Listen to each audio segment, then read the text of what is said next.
The views, comments, and opinions of the following program do not necessarily reflect those of Morris Media Studios, MorrisMediaLive.com, or its affiliates. Listener discretion is advised.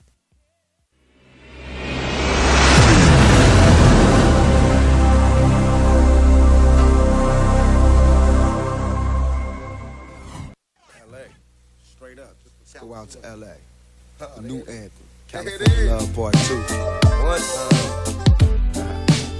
To live and die in LA. West side, west side, west side. To live and die in LA, where everybody try to fatten their pockets. So many hustle for the cash, so it's hard to knock it. Everybody got their Yes, we are live. Hello, hello, hello. God bless your community family and welcome to Gang Talk. As you can see, we're back tonight. We're live in the studio, and if you've been following us, you know last week we took that time to honor living a legacy to the African American community in Los Angeles, and that was on behalf of John Mack, our former police commissioner, and the leadership of the historic Los Angeles Urban League. And the amazing thing about that hour was that they came to open Black History Month for us, our first year here with Morris Media.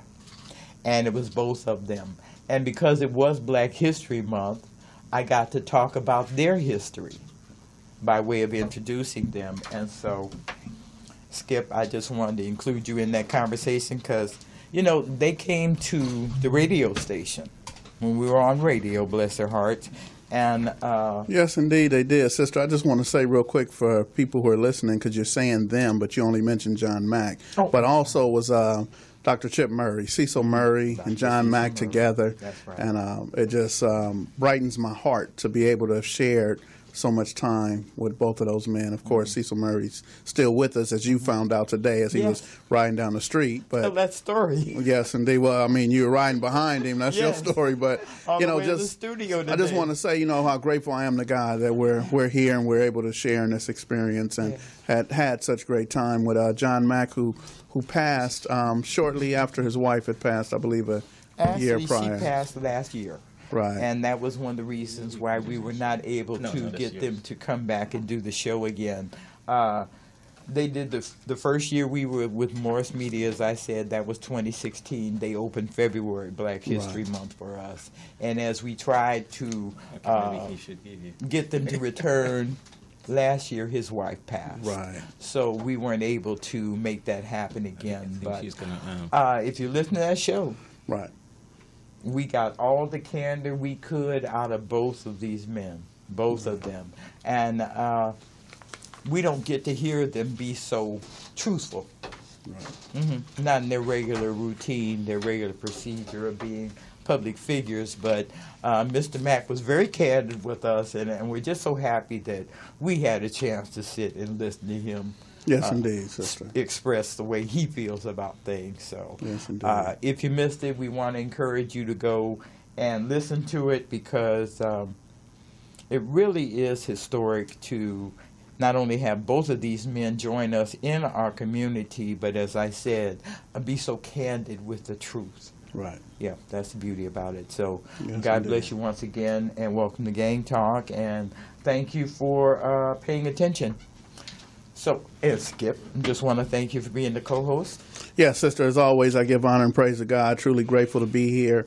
It's a blessing, as I said earlier, a blessing not only to be here and be a co-host, but, you know, the wonderful guests that we have as well. And as you mentioned, John Mack, and we've had a number of wonderful people come through. So I'm truly grateful to God to be a part of this experience. Yes, absolutely. And, you know, we're going to start with the ladies first with our introduction, but we'll cover some common things that connect us all as we go into the show.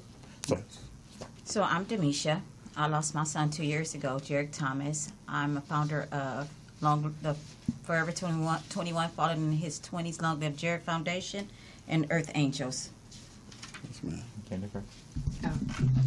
Hi, I'm Jennifer Rivers. My son was Tevin Price. He was killed over the red Chuck Taylors 3 years ago. I just started the Tevin Price Foundation.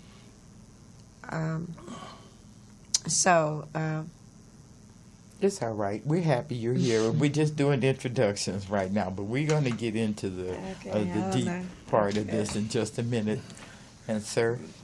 I can tell how emotional it is for you, even so many years. My name is Peter Whittingham. I'm the commanding officer of the South Bureau Homicide Division. Commanding officer. I call you commander now? No, you can call me captain. Okay. I'm actually a captain of police with the Los Angeles Police Department. Just completed my 30th year. 30th year with the police department. That's wonderful. Last May. Well, we're happy about that. Looking forward to retirement. See, that's right where I was going to go. See, when you guys say 30 years, that's usually the last thing we hear, and then you're out the door. Well, I'll be out the door, but I won't be out of your reach. Okay. I won't be out of involvement in anything and everything I can do to continue to help this community in the healing process and whatever I can do to bridge a gap between this community and the police department. I want to say something committed too to do before that. we get into that. Commander Whittingham was the lead officer. Captain. I'm going to promote him right here in this hour and call him commander, okay? Promote him right before he retires, huh? Well, he's going to retire, so, we're not calling him anything wrong. But, we stood together for Hannibal, okay? And you led that press conference that had so many of the soldiers Skipp and I work with that showed up for her.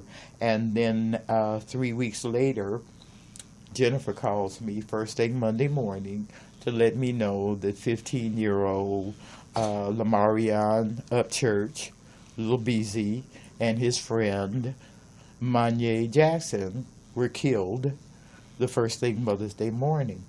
And so they called me first thing Monday, and I met them on the corner. Dee Dee and Jennifer. They were already there, already involved. And so I say that to say how closely we're connected, because as Gang Talk ended its time on radio, we were on radio starting in 2009, you, Commander, were actually one of our last guests. Yes, on the I show. remember. Yes. And now here we are, connected again over the same issues that we were talking about then. So I just wanted to get the community to get a sense of how we are connected in what brings us here tonight. But before he answers that, also this Sunday morning, about Sunday morning, there's an 18-year-old girl that was shot and killed, 91st and Western. Yes. 18 years old. It's a triple shooting, but she died there.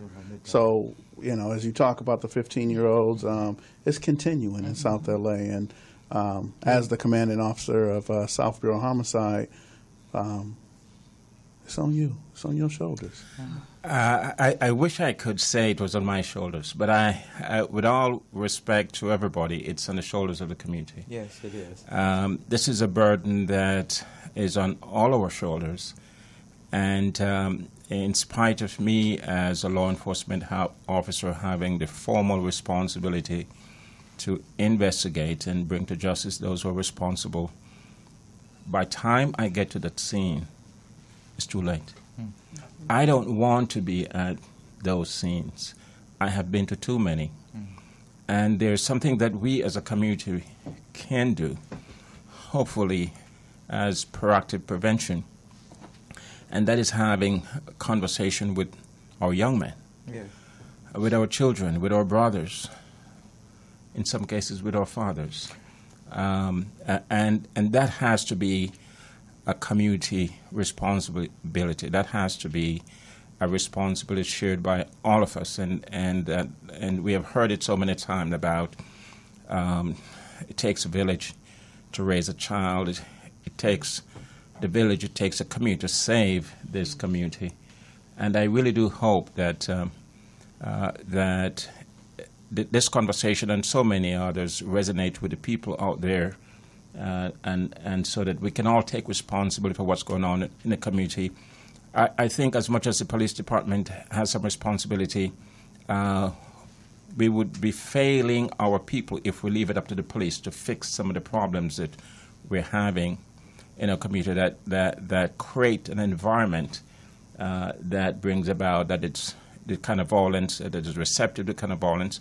I understand poverty. I understand how much, especially our black community, has been disenfranchised. I understand how much we have been marginalized and how much we have been ignored over the years, and it's a lack of education, all those kind of stuff. But I will suggest to you that in spite of all those things, we need to find other ways to resolve our conflict other than by violence, and that is the message that we need to send to our young men in the community. And Commander, you know, I so appreciate and respect what you just said, but we didn't come to put all the burden on your shoulders. No, absolutely not. This is a shared. I understand. I do understand. Yes, it's a shared thing. And I asked Dee Dee and Jennifer to come tonight specifically to sit with you because their children were murdered, and we're about to do a very substantial event. This is what we want it to be. We're asking our victim families to come out a week from tomorrow to the corner of Manchester and Vermont and bring their children's shoes. As Dee says, she doesn't have her baby's shoes, but she has his clothes. And we really, I believe it's called, I don't want to misquote, but the essence is to show the shoes that they used to walk in. They used to walk the earth. They were with us. And so it's more of a visual image.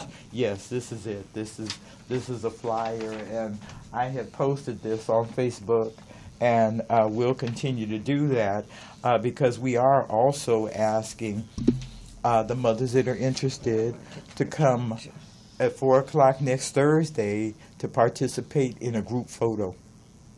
We want to put the families out there so folks can see that they're not just nameless victims. They're not just nameless victims. So mothers, this is a call for you and your family to meet us next Thursday, a week from today, on Manchester in Vermont, so we can get this group photo before the event on Friday. Okay. The event is Friday at 6 o'clock, but we're asking for a group photo of mothers that want to come out and just participate in that photo. So this is the reason I ask our mothers to join us tonight, because folks seem to ignore it. This seems to be our biggest problem. It's like, oh, that didn't happen in my neighborhood. Oh, I don't know that family. Oh, I don't know that victim. Oh, it has nothing to do with me.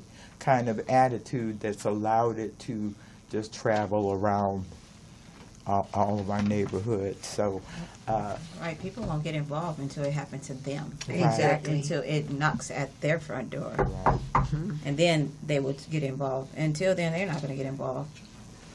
Yeah.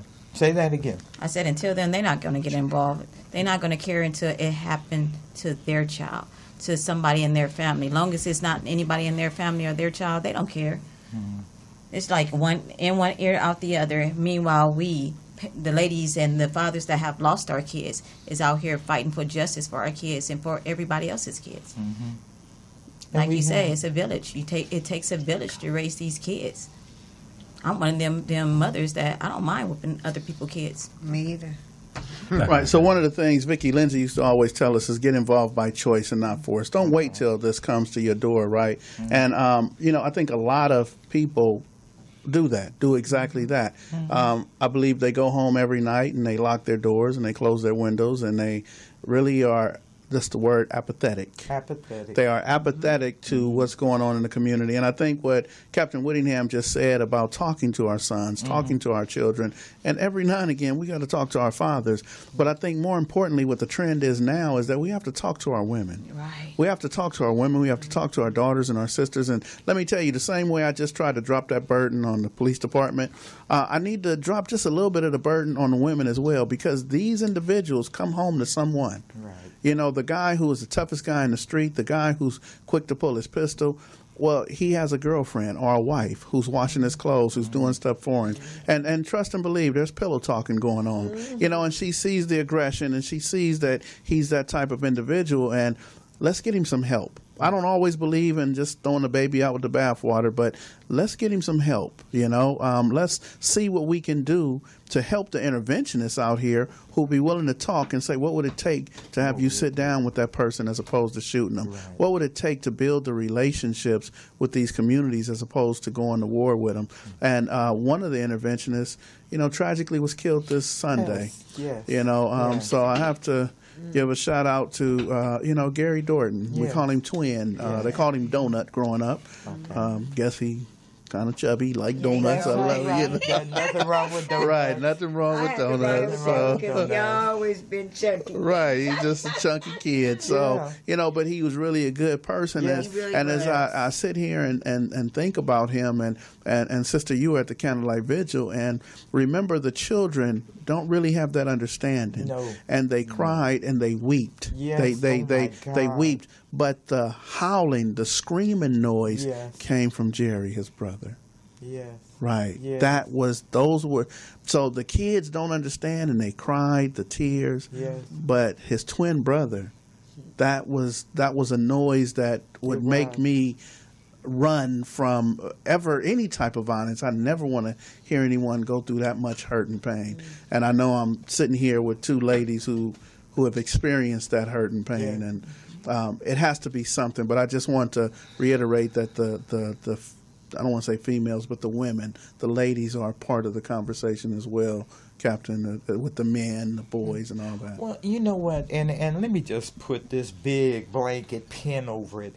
The responsibility is all of ours. Yeah. It's not just the mothers, it's not just the fathers, it's not just the kids. It's all of ours. And as a people, we have to shun the conduct if it's ever going to change, because we have supported the prison lifestyle, lifted it up as if that was a goal. I'm going to go to prison and I'm going to get hard and I'm going to get my rep and then I'm going to come back and run the block. You see, it's that kind of wrong thinking that's allowed this thing to not only fracture, but send killers out on their own. They're not working under any supervision that used to be the standard. There used to be, folks don't believe me, but when this first started, there used to be a standard. There was a code of conduct among gang members that if there were children and women present, they would step off. Exactly. Take it a different time. Take a different opportunity. They don't even care. No, they don't. Well, as Skipp says, this 18-year-old was just killed. We had 3 15-year-olds killed within 3 weeks. You see, and so there's no standard in this, and so it really takes all of us. Yeah, because I'm gonna say this: when I would never ever in my life think, and I've been around a lot of gang members all my life, and I never gang bang, but the ethnic to the gang banging is that you don't kill nobody in front of their mother. Right. And when them boys killed my son and shot him 4 times in his chest and his back, twice in his back and twice in his chest, I couldn't believe that. No. All I wanted to do was cut his throat off. Mm-hmm. And I'm going to keep it 100. I don't care if he did get 53 to life. If I could kill him in front of his mother and let her see and feel the pain that I feel every morning when I wake up. You think it would get a little better, but to me it gets a little worse because I was able to talk to my son before he died, and he said some things to me that won't go away. No. He kept saying, "Mommy, am I going to be all right? I'm not going to die, am I?" And I kept saying, "No, Tevin, look at me, look at me." He's like, "Mommy, it hurts so bad, I can't breathe." Yeah. And the 911 call, it took them almost 28 minutes to get to my son. Wow. Skipp, you want to skip? So it's an issue with the and I have a big issue with that. Oh my gosh, a big issue with that. Okay, so one of the things that I know, and we can address this here, and I have an issue with it, and I've said it in front of Bob Green, who is the deputy chief. I've said it in front of Pat Gannon, that what happens, and we have the commanding officer here, who's actually been a gang lieutenant when I met him. So what actually happens for me, hurts the community. Yes. But law enforcement responds as the fire department. They have to post up down the street and wait for clearance. Exactly. Even though you know that the perpetrators have already gone and ran, but what happens is these responding officers, the patrol units who answer that call, what they do is they have to be mindful of the scene first. Right. They have to be mindful of the scene, and while the fire department waits, and then it takes, and correct me if I'm wrong, Captain, but it's going to take a supervisor to clear the fire department, and now that's going to take more than 6 to 10 minutes, and now it feels like, and I've had someone tell me it took 45 minutes for the fire department to get there, and Bob Green went and got me the sheet. He got the printout, and he said, Skipp, it took 6 minutes before they called the fire department. Then it took the fire department 6 minutes to respond, and then it took us 5 minutes to get them to where that individual was. He said, so see, Skipp, that was a little more than 15 minutes. But it seems like an hour to someone who's been shot and to the family who's waiting. It does. Exactly. And even for myself, when I got to the crime scene where my son was shot at, they wasn't even there. It took the police about 5 minutes before they even told me where my son was, and to end up arriving to California Hospital at the same time as the paramedic, to find out the next day that they dropped my son off the gurney. Right. Where was your compassion and your empathy at? So I have to maybe correct some of the things that Skipp said. Just put it in perspective. Go ahead. We need you to do that. Yes, the only time that there is a need to clear the scene before paramedics respond to the particular scene is if there's an active shooter kind of situation. There's a tactical situation that would endanger the fire department. Then there may be. In this case, in the case that we're talking about, at the car wash, there was no such situation, and so I don't want to dispute the time because I don't have the information in front of me, but I would think it's 28 minutes is highly unusual for paramedics to respond. Right. Very highly unusual.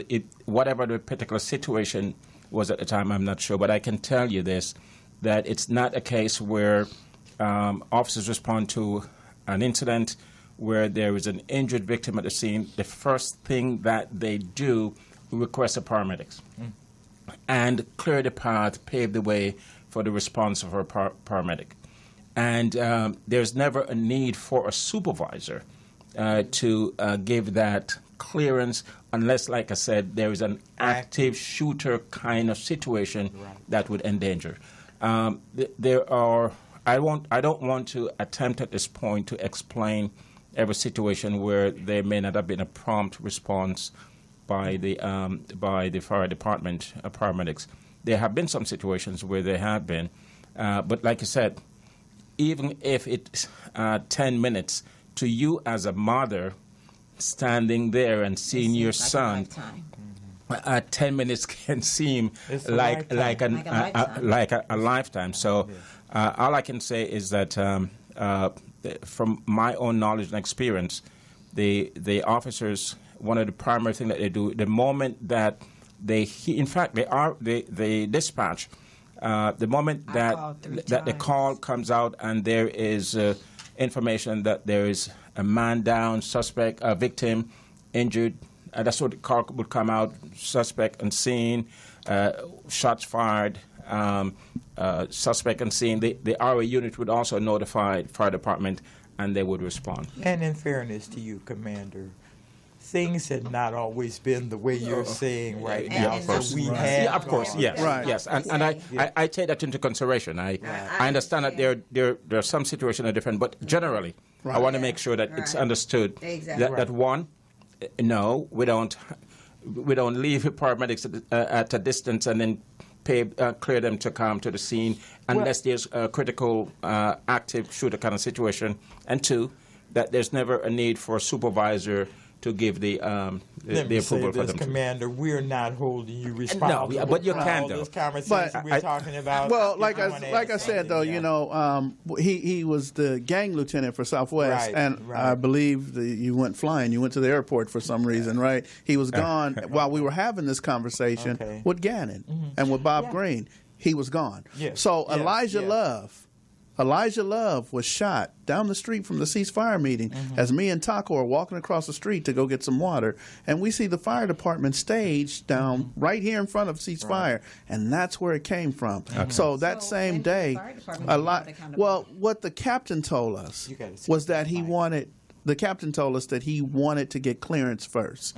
So we started having these conversations about this. So the one thing that, you know, because Elijah Love died in his mother's arms. Yes. He just simply bled to death. Yes, he did. And the fire department's down the street. So we started talking about building the relationship with intervention and the fire department. But there's so much that I've learned from the fire department. Here's number one. If I'm walking down the street, situation here. So I'm here with my son. I'm at the car wash, and something happens to my son. This is a medical emergency.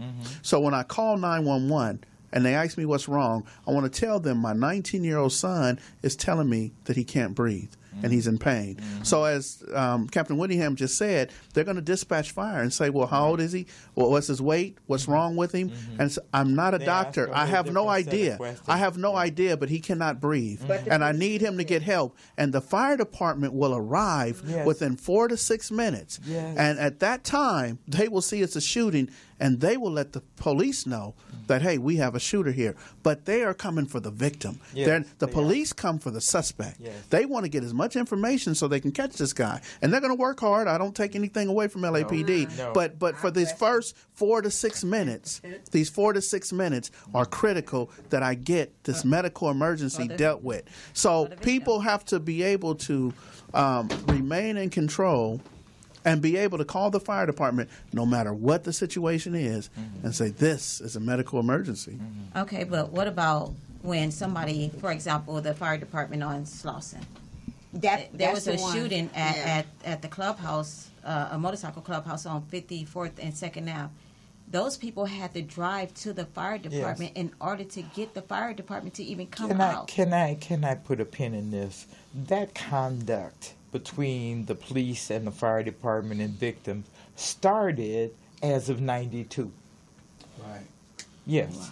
When we were in the middle of that revolt and that uprising, and some angry people started shooting at the firemen. That's crazy. That's when That's the how police that fireman just got killed. Yes, and this is when the police came in. Yes. This is when the police came in to protect the sad. firefighters and said, hey, look, let us clear the area before you come in. So actually, that's a policy that's been going on a lot longer than the dates we're talking about. Well, don't And call that's it policy. where It's it a started. practice. A A practice, yes. not a It's policy. It's It's not- not a policy. I'm going to say this. Let Can me I say correct this? that. Like, the paramedics that came, they weren't even for that department, Slauson. They were from downtown on Station 3, I think. And so I went and talked to this paramedic because I needed to get the report from because the hospital said that they put the tubing down my son's throat wrong. Right. So I'm questioning them. So I go to talk to this paramedic. You know what he told me? Oh, well, he's just like any other body that gets shot. Yeah, they're And very I really insensitive. wanted to take his head off because I Yes. told him, I said, you don't even need your job because Yeah. you let me know that it doesn't matter. It could be an innocent child that got shot. And let You're me- going to feel like they're a gang member and their life don't matter. This, So you know that's what, the attitude that he had. But the truth is, he's not the only one that's Oh, been I out of know. line with our families know. and in this moment. But this is a man right here that can help us change those kind of policies. Yeah, I need to See, change because for that. me, no, look, Jennifer, my feeling is pull that cell phone out, take his picture, make sure you get his name. Right. You see, don't leave that facility And he when still somebody. wouldn't give me the report. But- and they still hiding it to today. They But- still wouldn't even give it to my Really? attorney. You don't have a picture of him. You don't have his name. You I see, got these his are name. things. Okay, but see, these are the ways we have to help ourselves that can lead him to getting this fixed. See, we need to work in partnership as Captain Whittingham is here. Just we like stood they on dropped the her corner. son. Something need to be done about that. Just like what? They dropped her son on his face. Okay. Yeah. They dropped him not on his face. He was shot in his head, and they turned around and dropped him off the gurney Off the onto gurney. On his head. his head. So Again. to me, I feel that the L.A. And it Fire made the Department bullet also move. played a part in my son's Death. Mm-hmm. Yes, they did. And then they That held on to the contributed autopsy factor. report on purpose for 6 months because you only got 6 months to sue the city. So even today, they say, oh, well, because he was shot in the head, he would have died anyway. Yeah. No, he wouldn't Oh. have. That's what they told me about my son, about the tube being placed in his throat. We need to go after They need to be these, held accountable. Yes. They need And- to be and accountable. And we're- I don't care if it's 5 years, 10 years, they still need to be accountable Jennifer, for that. we agree with you. The point is we have to identify these people so we can get them. We can't go after the whole facility. We got to go after the jerk Yeah, I that got disrespected the process. No, I think- I'm going after the city Yes. themselves. Right. I'm going Because after it's the a individual systemic fire change department needs to and happen. paramedics because I that was agree wrong. with that, but we have to identify the perpetrator. Right, I get that, but They lied on the report. what I'm hearing from Dee Dee is that when they held up the autopsy for Yes, 6 months, yes. Right, to- they so did then that. that's something in the system Yes. that's going to work against the favor of the community. Yes. So even though this guy here who told you that he's a butt wipe, but the system that supports the butt wipes backs him is up. what we have Right. to change. We have to attack that system so this doesn't happen to any other mother. If we pay our taxes, we are entitled to customer service. Yeah, We are that's entitled. Hannah Bell. Yeah. Hannah Bell's mother, Samantha, Yeah. should have been treated nicely and Different. given a ride to the hospital so she could have talked to her daughter before she passed. Right. There's so many things that we need to And change. then to get to the hospital and have somebody at the hospital my son tell was still her, talking tell this mother, well, on the you way can to see the your hospital. child in the morgue, or Right, you can and see that your was- child that in the was out of mortuary.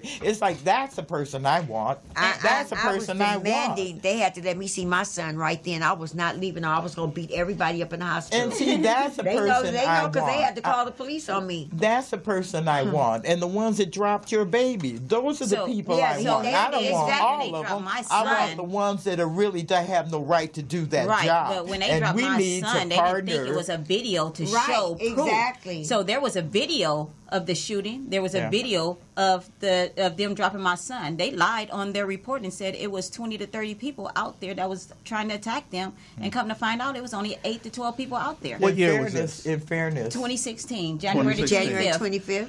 25th. I believe you were the captain then? Yes. Okay. There it is. Were you the captain? You was the yes. captain when Tevin got killed too. Yes, I So was. we need to And take but care of I these also sat down with the No, police so- commissioner himself, which kind of helped me out and pushed my You son got to case help the- us. So We the got to concern, get them. the concerns I'm hearing from Jennifer and Dee Dee are primarily concerning actions of the paramedics. And I'm gonna speak out for Hannah Bell too. Yes, yes. we'll talk about Hannibal in a minute. yes.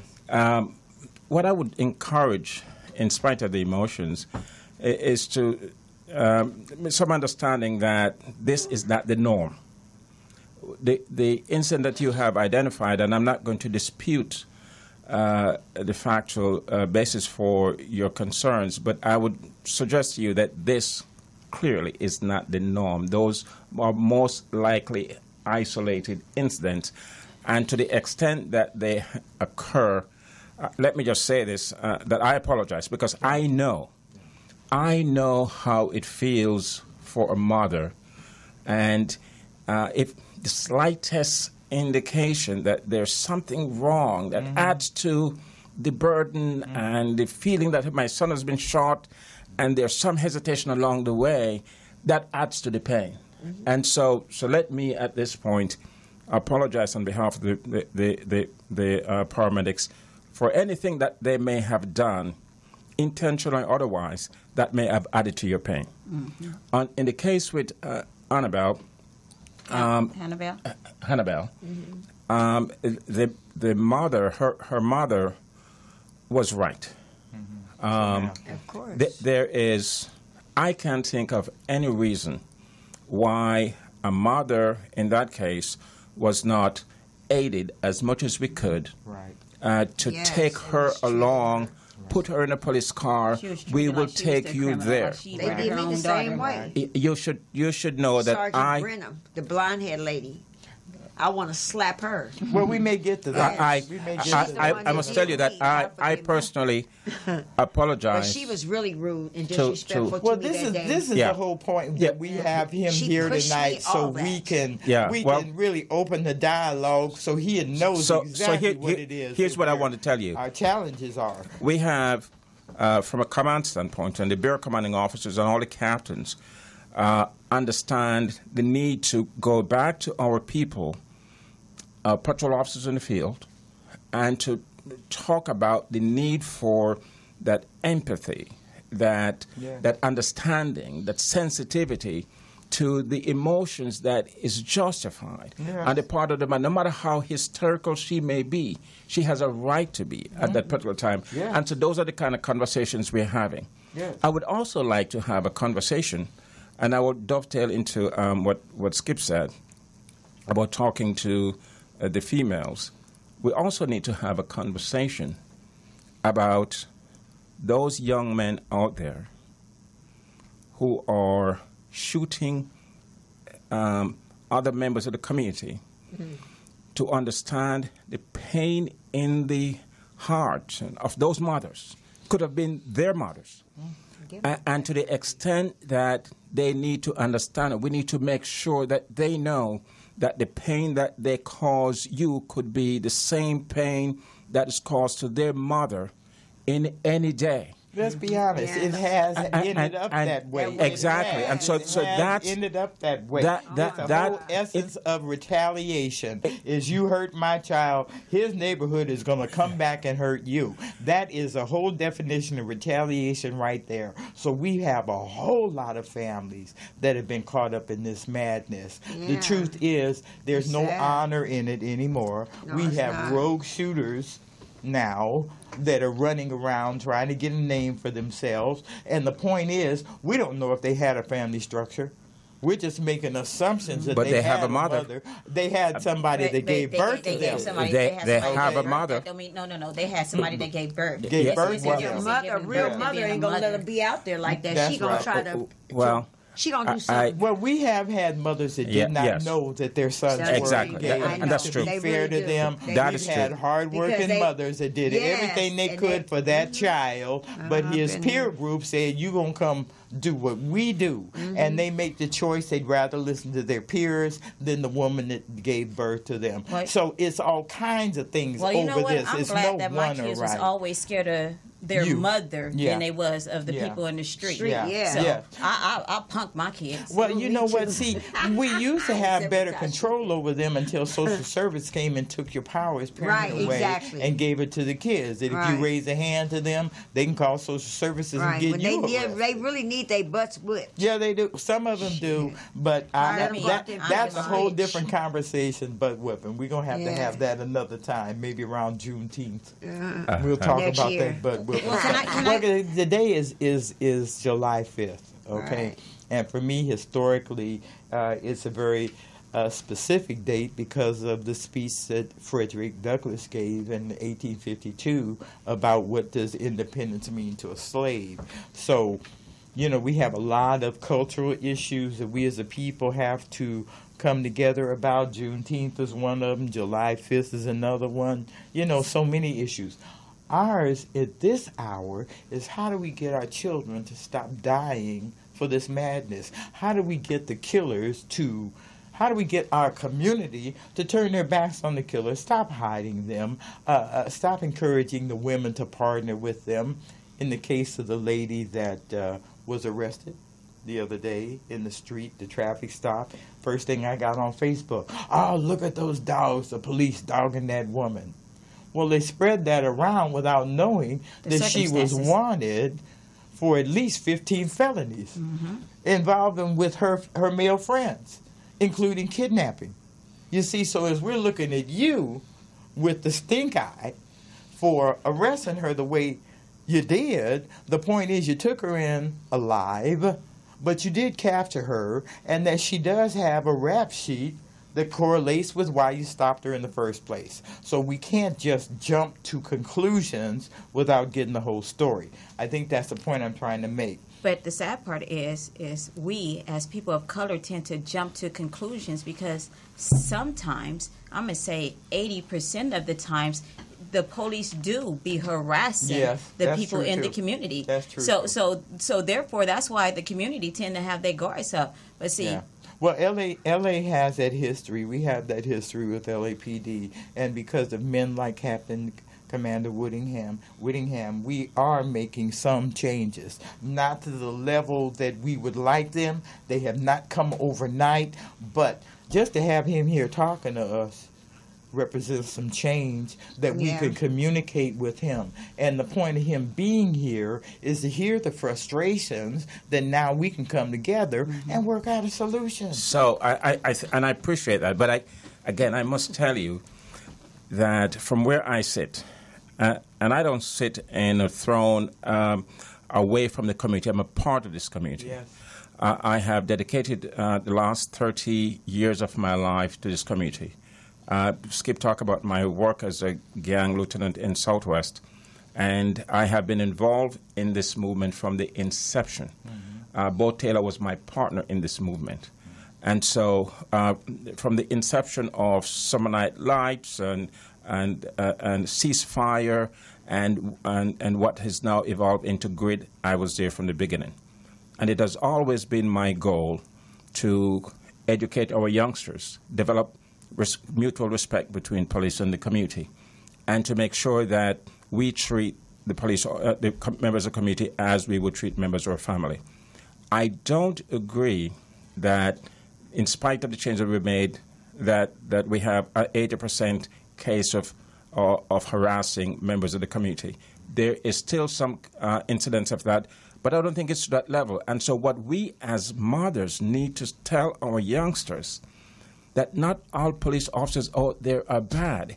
If we send a negative message all the time to our youngsters, they are going to continue to resent the police, and the gap will be widened.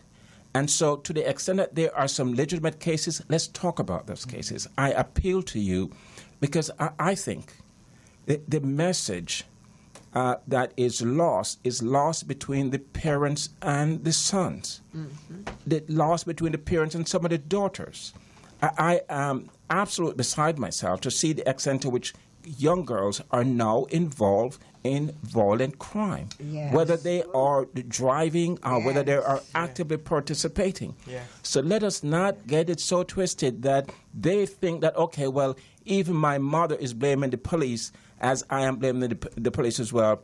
Yes, there are some cases where the police must be held accountable, and I'm here to tell you that I will do everything possible. I fight racism within the police department. Okay. That's what I do. But my point is that our collective responsibility now is to send a message to our young men on the street that this stuff must stop.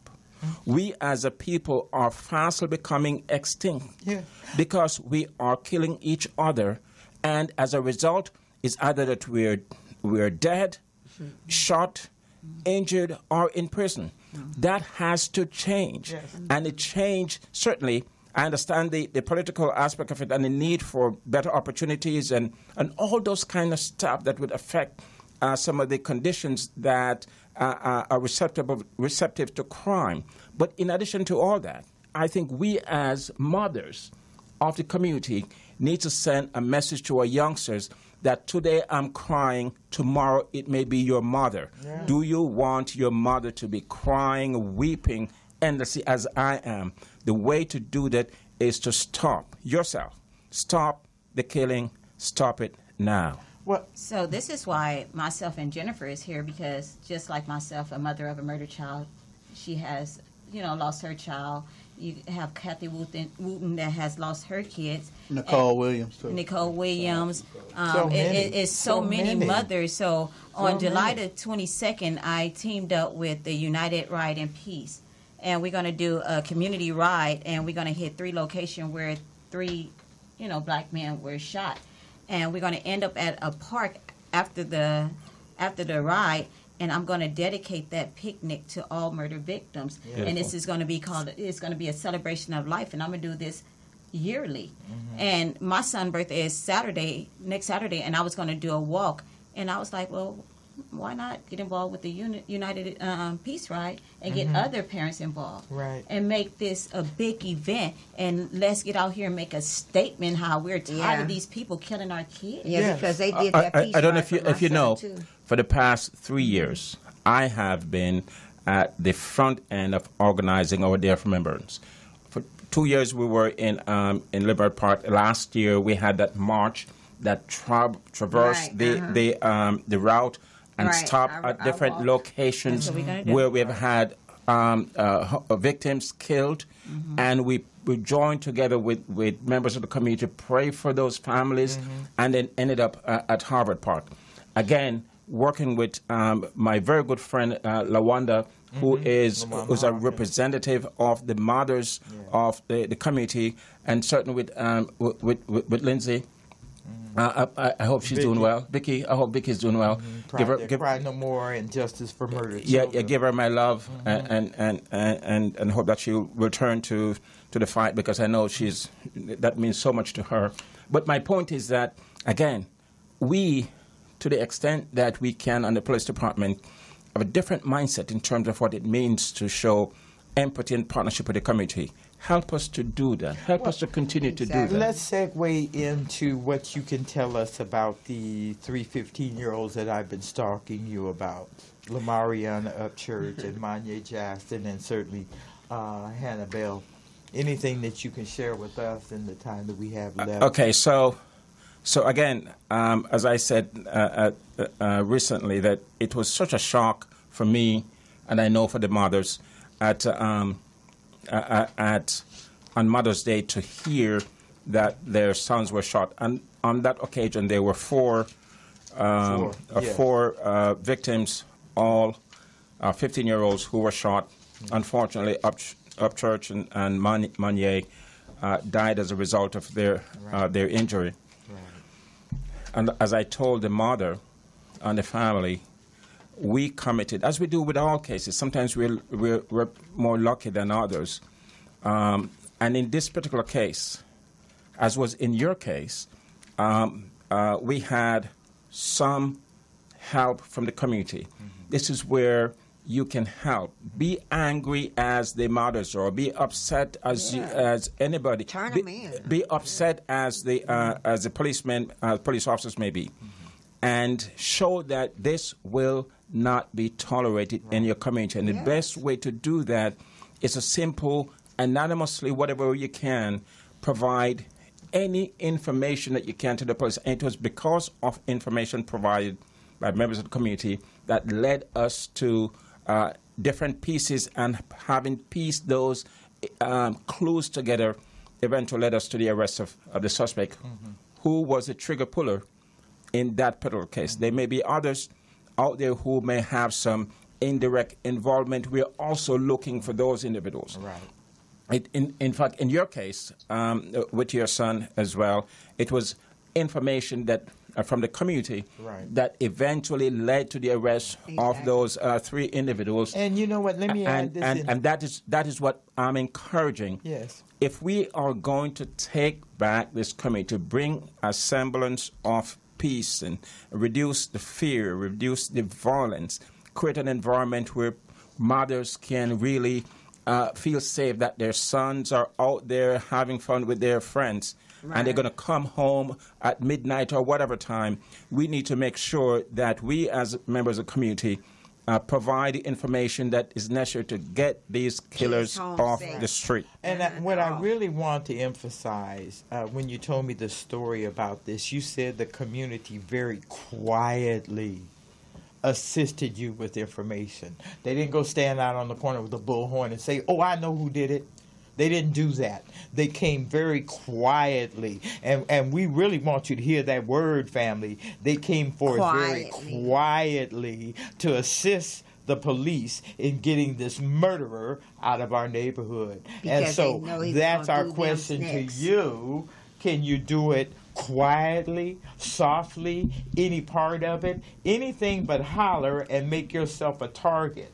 We're not trying to get anybody's life at risk, and this has been one of the reasons that we've kept our mouths shut, because we're afraid that we or our family could get caught up from becoming a witness. So that word quietly becomes very specific. So for me, I feel, I'm going to take your word, Whittingham, compelled. I heard you say that earlier. Yes. I feel compelled to speak on this behalf because, especially in the case of Jennifer, as she's there with her son, the young girl from across the street came over ready to fight and call you a snitch as you talking with the police. So I just want to say that when we talk about the community getting involved and giving the police information, that there is underlying lack of trust. A lot of it isn't just from the gang culture. A lot isn't because, oh, well, you gang, which is the gang culture. If you've ever been to jail or to prison and you've committed crimes, then you're off limits. You cannot ever go to the police and say whatever. However, there are people who have never been involved in the gang lifestyle, but that is the culture that they've accepted as well because of the fact of the lack of trust with law enforcement. There have been people who have actually been targeted and made to leave communities, and they've been because they've spoken up in situations where law enforcement gets the information, and I'm not talking about a Captain Whittingham or anybody at that level, but the regular patrol officer or a gang unit will get information and often share it with the community and tell where they came from. So, you know, it's a culture there with people who don't. You got to clean that up too.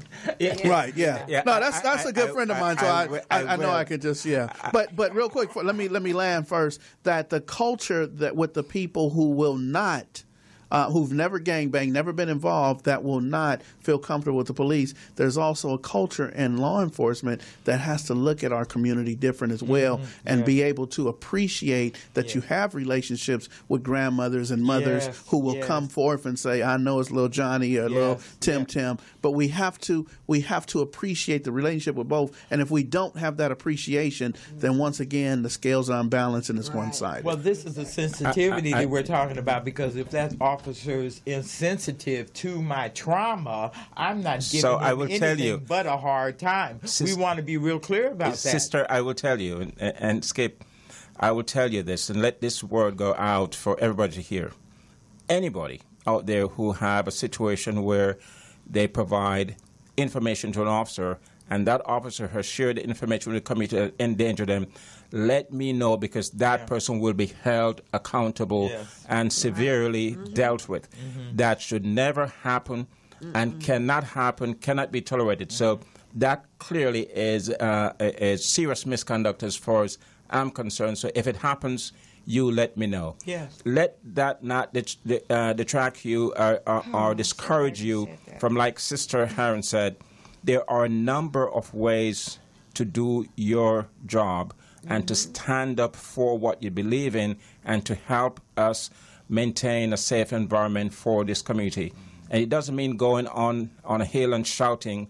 There are several ways that you can quietly provide that information, and I assure you that that information will be held in the strictest of confidence. Nobody knows who provided, and you don't have to tell us anything. All you have to do, there's a white vehicle that left the scene with the suspect. That's all you may have to say. The license plate number, if you have a license plate number, or if you have any kind of description of the vehicle, that's it. We will take it from there. We have integrated systems that can follow up on simple, just the two first letters of the license plate or any letter in the license plate number. That may be all we need to find out who owns that vehicle. Commander, let me just thank you. See, because I don't want you to carry this around like this is just your burden. It is not. We have been working with South Bureau for years to get some communication, understanding, and a little mutual respect. You see, so have we come a long way? Oh, heck yes, we have. Because I started in the days where we would never talk to you. Yeah. Never. Yeah. Not under any circumstances. And let the street, really, and follow your lead by letting the street handle the business. Yeah. Now that is no longer, it was never acceptable. Yeah. Never acceptable. Never, ever. But now we're on the majority side working against it. We can't go out and make the arrest ourselves. We can do something, but it won't be the way you do it. Yeah. You see, so we have a whole lot of things as a people we're trying to change. And the one thing we want to express, along with that quietly assisting you, is that when Tevin was killed, the locals in the community in charge of that corner turned their backs on the shooters. See, that was the kind of cooperation we needed from the immediate community. They turned, I can hear you guys, Jennifer and Skipp. I hear you all. I just want to give a.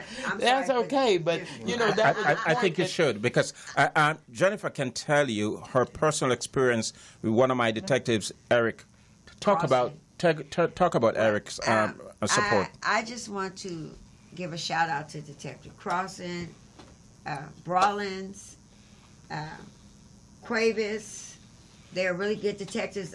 The relationship that I got with them, like, there are other cops like that, but to me, they are just so devoted. They were just devoted to catching who killed my son. This is the part that I'm trying to say that has changed in South Bureau. Like, it's changed because we had to push.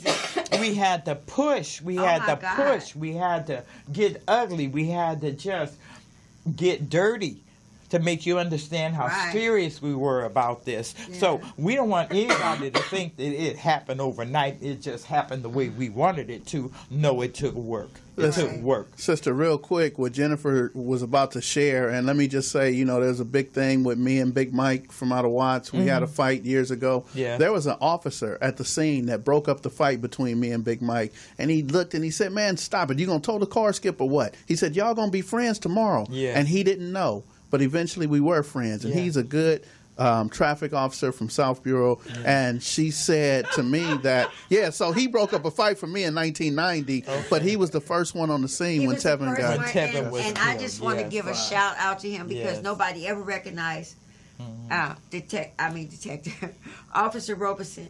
Well, if he's on the motorcycle, we don't want to see him because he's coming with the chicken gun. But one time he caught me on the phone, and he was on King. He caught me on the phone. He looked. I threw the phone and said, "Man, how you doing?" He said, "Man, I'm everywhere. Next time I'm gonna do you." Next time, Robo, I can tell you, Robo is a unique individual. Is an absolute unique individual. Yes. And I tell you, he represents the best of what the department is all about. He is really a wonderful, wonderful You know what? It's taken an organization like Ceasefire and the Watts Gang Task Force to find that out. See, because until these organizations existed, you guys were the enemy.